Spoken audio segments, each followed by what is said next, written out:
दोस्तों आज की वीडियो बहुत ज़रूरी वीडियो है। जैसे कि मैंने पहले एक वीडियो बनाई थी फिज़िकली वर्क परमिट को कैसे चेक कर सकते हैं पोलैंड के। ठीक है, आज वीडियो है वो आपके पोलैंड को ऑनलाइन हम कैसे चेक कर सकते हैं।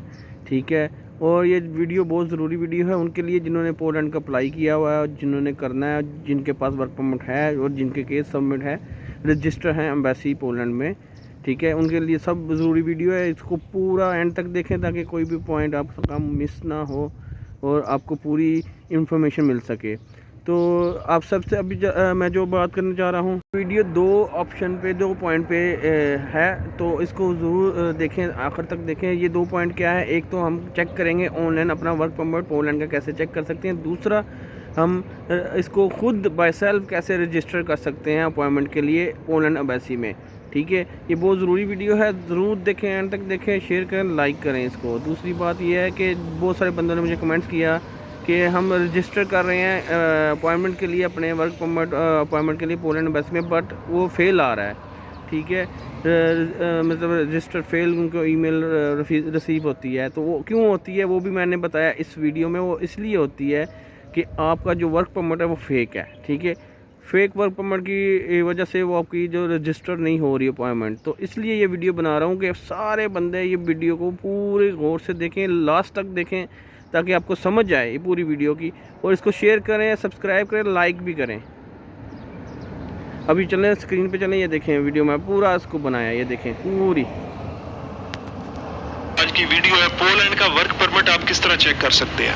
दो जो चीज़ें हैं वो मैं आपके साथ डिस्कस करूंगा, दोनों बड़ी इंपॉर्टेंट है और दोनों को मैं एक ही वीडियो में कवर करूंगा। एक तो ये कि आप पोलैंड की अपॉइंटमेंट किस तरह ले सकते हैं और दूसरा ये कि पोलैंड का वर्क परमिट किस तरह चेक कर सकते हैं। असल में जो आजकल सीन चल रहा है वो हो रहा है कि इस पे फ्रॉड काफ़ी ज़्यादा हो रहा है कि आप जो है वो पैसे भी देते हैं, डॉक्यूमेंट्स जब आपके आ जाते हैं तो जब आप उसको चेक करने लगते हैं तो आपको पता चलता है ये तो फेक है। फेक वो बनाते किस तरह है, मिसाल के तौर पे अगर किसी एजेंट को, मैं अगर किसी बंदे को वर्क परमिट देता हूँ, वो वर्क परमिट जो है जब मेरे पास आता है तो वो पीडीएफ की फाइल में आता है। ठीक है, यहाँ पे मैं उसको एडिट भी कर सकता हूँ, उसको मैं एडिट करके मैं किसी और बंदे को भी वो फॉरवर्ड कर सकता हूँ। लेकिन उसको चेक करने का एक तरीक़ेकार होता है, वो आप एम्बेसी की वेबसाइट पर जाके प्रॉपर उसको चेक कर सकते हैं। तो चलते हैं वीडियो की तरफ, मैं आपको बताता हूँ किस तरह आपने चेक करना है और किस तरह आपको ये कन्फर्म होगा कि वो वर्क परमिट आपके नाम पे है या नहीं है।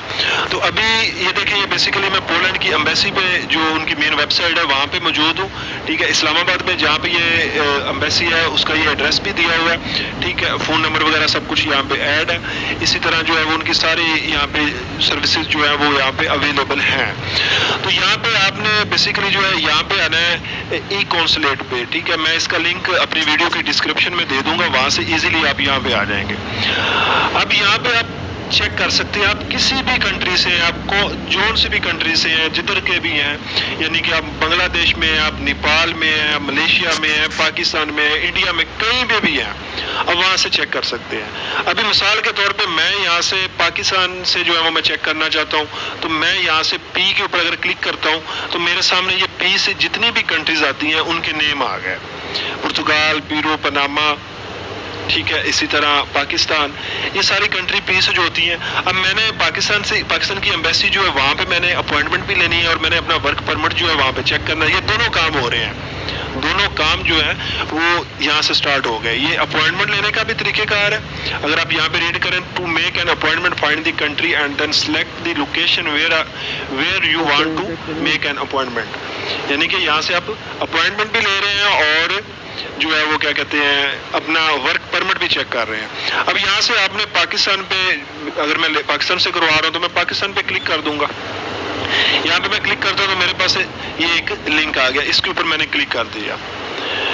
इसके ऊपर मैंने क्लिक किया तो यहाँ पे अब यहाँ से मेन काम जो है वो आपका स्टार्ट होता है। यहाँ से जहाँ मिस्टेक होती है मेन, वो भी मैं आपको बता देता हूँ कि जो आपका वर्क परमिट होता है और जो आपका विजिट वीज़ा होता है उसके लिए अलग-अलग तरीकेकार होता है अपॉइंटमेंट लेने का, दोनों का सेम तरीकेकार नहीं होता। यहाँ पे उन्होंने बाकायदा तौर पे मेंशन किया हुआ है वीज़ा के नीचे उन्होंने दो ऑप्शन दिए हुए हैं। एक तो ये है कि नेशनल वीज़ा और एक दिया हुआ है शेंजन वीज़ा। जो हमारा visit visa Poland basically Schengen country है। अगर आपने शेंजन वीज़ा अप्लाई कर रहे हैं तो उसके लिए फिर आपको शेंजन वीज़े के ऊपर क्लिक करना होगा और वहाँ से आप अपॉइंटमेंट लेंगे। लेकिन अगर आपके पास वर्क परमिट है तो उसका होता है नेशनल वीज़ा। अब यहाँ पे बेसिकली वर्क परमिट वालों के पास वो जो कैटेगरी आती है वो नेशनल वीज़े में आती है। अब मैं यहाँ पे दोबारा फिर रिपीट कर रहा हूँ, किसी भी कंट्री से आप हैं अपॉइंटमेंट इस तरह ले सकते हैं और इसी तरह ही जो है वो आप अपना वीज़ा चेक कर सकते हैं, आप अपने डॉक्यूमेंट्स चेक कर सकते हैं वो ओरिजिनल है या फेक है। तो यहाँ से मैं नेशनल वीज़े पे क्लिक करूँगा। यहाँ पे मैं क्लिक करता हूँ तो मेरे सामने आगे जो है वो कुछ उनकी वेरिफिकेशन के लिए कुछ चीज़ें आ जाएंगी। यहाँ पे मुझे जो है वो वेरिफिकेशन करवानी है अपनी, ठीक है। तो यहाँ से कुछ कैप्चर करना है हमने, वो करेंगे। यहाँ पे करने के बाद जो है हम आगे मूव करेंगे। कैप्चर करने के बाद यहाँ से आप नेक्स्ट कर देंगे। मैं नेक्स्ट के ऊपर क्लिक करता हूँ तो मेरे सामने यहाँ पे आगे जो है वो हमारा प्रॉपर जो सिस्टम स्टार्ट होना है, जो प्रॉपर हमने सारा कुछ करना है, यहाँ से आगे देना शुरू कर देना है। यहाँ पे उन्होंने हमसे टाइप ऑफ सर्विस पूछा है, तो हमें जो सर्विस चाहिए वो बेसिकली नेशनल वीजा की चाहिए। हमारे पास जो है वो वर्क परमिट है। अब यहाँ पे देखिए ना, अगर उन्होंने दो चीजें मेंशन की हुई, नेशनल वीजा अदर, और यहाँ पे उन्होंने मेंशन किया हुआ है नेशनल वीजा वर्क। हमारे पास वर्क परमिट है तो हम वर्क परमिट के ऊपर क्लिक कर देंगे। क्लिक करने के बाद उन्होंने यहाँ पे लोकेशन दी हुई है इस्लामाबाद की, तो यहाँ पे मैं क्लिक करता हूँ।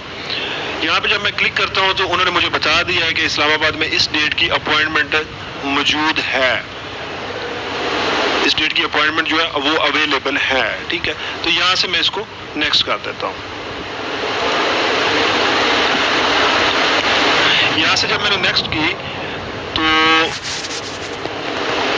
अब मेरे पास आ गया ये मेन फॉर्म, जहाँ पे मैंने अपने सारे डॉक्यूमेंट्स जो हैं, ये आपने लैंग्वेज जो है वो कन्वर्ट कर लेनी है। ये बेसिकली पोलिश लैंग्वेज में होती है, तो आपने ये यहाँ पे जो है वो उसको सेलेक्ट कर लेना है लैंग्वेज को, ठीक है ना। आपने इसको इंग्लिश में कर लेना है।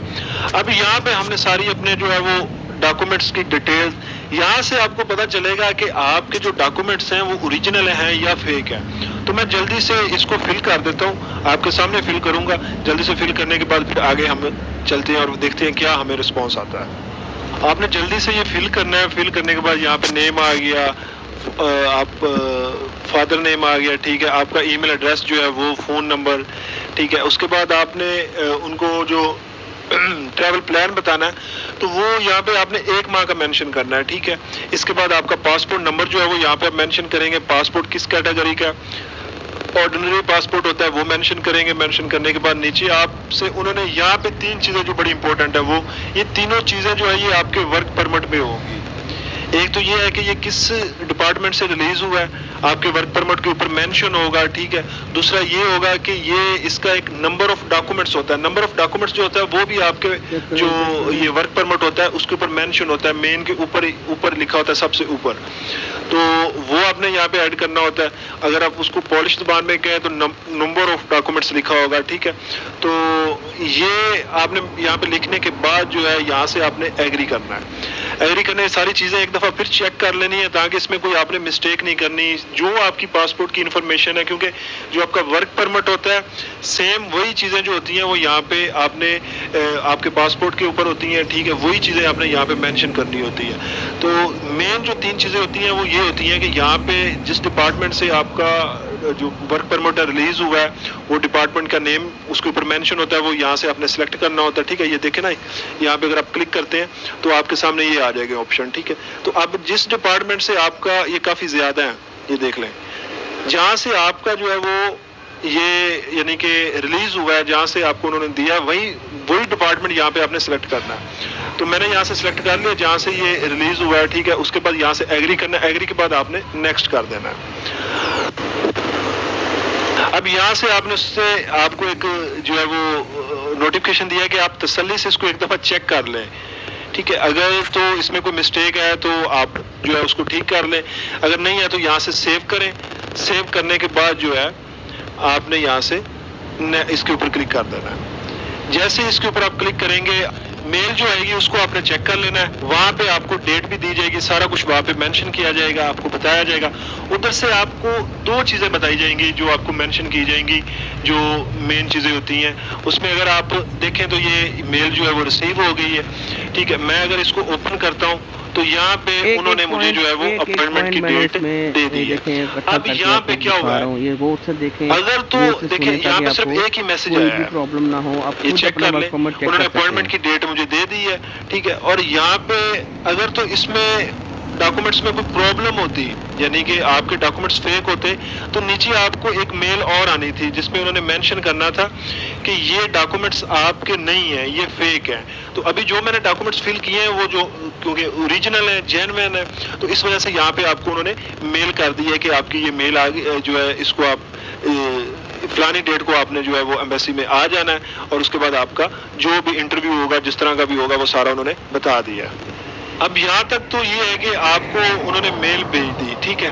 यहाँ पे एक चीज और में भी मिस्टेक कर जाते हैं, वो ये करते हैं कि जब आपको ये मेल आपको भेजते होते हैं तो वो आपको कहते हैं कि आप इसकी कंफर्मेशन करें, तो आपको जो मेल आती है उसके साथ ही एक लिंक दिया जाता है, आपने उस लिंक के ऊपर क्लिक करना है। क्लिक करने के बाद जो है आप वापस जो है वहाँ पे जो आ जाएंगे, आपको वो बताएंगे कि आप इसको इसकी कंफर्मेशन करें, इसको जो है आप ओके करें। अब अगर आप देखें तो उन्होंने ये भेज दिया, application has been confirm the documents you want to verify after positive verification of the documents, a link will be sent to email address provided to complete full visa application। अब यहाँ पे देखें उन्होंने ये कह दिया कि आपकी जो डॉक्यूमेंट्स हैं उनको हम सर्च कर रहे हैं, चेक कर रहे हैं। चेक करने के बाद जो है आपको इसी ईमेल एड्रेस पे एक लिंक फॉरवर्ड करेंगे, ठीक है। वो वीजा एप्लीकेशन जो है वो वहाँ पे आप उसको फिल करेंगे। फिल करने के बाद आपको अपॉइंटमेंट दी जाएगी और आपको वीजा मिल जाएगा। अपॉइंटमेंट में आजकल जो इंटरव्यू हो रहे हैं वो आप कह लें कि 90 में से 10% आपके इंटरव्यू हो रहे हैं, नहीं तो आपके इंटरव्यू नहीं हो रहा है, ठीक है ना। तो आपने ये खास तौर पे इन चीज़ों का ख्याल रखना है। यहाँ पे ये आपको जब मैंने उसकी वेरिफिकेशन की है तो मुझे साथ ही उन्होंने दूसरी मेल कर दी है, तो अगर इसको आप रीड करें, इस पूरी जो उनकी यानी कि उन्होंने हमें जो नोटिफिकेशन दिया है तो उसमें ये चीज़ें मेंशन की गई हैं कि आपके डॉक्यूमेंट्स की जो है वो वेरिफिकेशन हम लोग कर रहे हैं, तो आपको इसी मेल पे जो है दोबारा जो आपको सेंड कर देंगे वीज़ा फॉर्म। यहाँ पे अगर चेक करें, मैंने उधर से वेरिफिकेशन की तो यहाँ पे उन्होंने मुझे बता दिया। अब यहाँ से अगर मैं क्लिक करता हूँ तो रिटर्न टू दी एप्लीकेशन, तो ये मैं वापस फिर शुरू से दोबारा जो है मुझे सारा कुछ करना पड़ेगा। तो ये इसका एक तरीक़ेकार है, ठीक है। तो आप बड़ी चीज़ों से बच सकते हैं कि आपको जो डॉक्यूमेंट्स दिए जा रहे हैं वो फेक है या ओरिजिनल है।